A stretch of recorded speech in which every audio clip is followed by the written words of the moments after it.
Hi there, I'm Anushka, a mum to my almost 15-year-old son, and today I will be discussing this book, which is called The Math Adventurers A Day at the Zoo.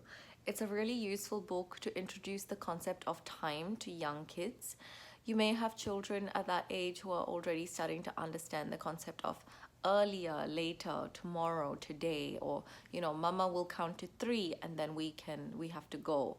So they understand the concept of like time in terms of seconds, counting one, two, three, but not necessarily the broader concept of like 24 hours in a day or quarter to or half past. So this is a useful book to kind of introduce that, and maybe they have their own little clock where the hands, it has a sun for some the daylight hours and then a moon for night hours, so they know that it's only when the clock goes to 7 that we can wake up, and the moon is going to bed and the sun is waking up. That's when we wake up. So a lot of people will introduce that concept of time to their child in that way.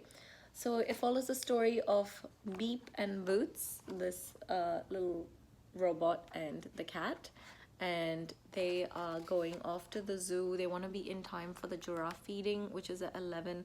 Get up at 7, have their breakfast, get the train around the zoo. They get their tickets before that.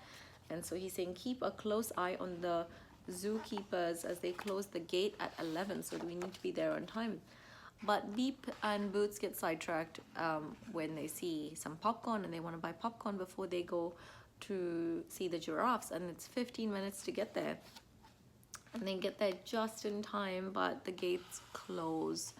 And so they're very disappointed, but the little baby giraffe is not interested in eating his leaves because he wants to eat their popcorn. So the elephants actually block their path, which is why they end up being late. And there we have the little baby giraffe here on the last page eating the popcorn. So it also has a glossary at the back which introduces the different words and their meaning, like seconds, minutes, hours, month, year, quarter to, half past, etc. And then words to describe time that compare time. So for example, morning, evening, afternoon, slower, quicker, later, earlier.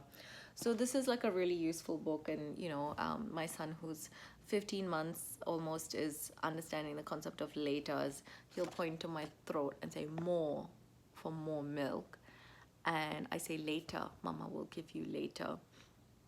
And so he gets that later is some abstract time in the future, but not necessarily when it is. I mean, it is quite vague later.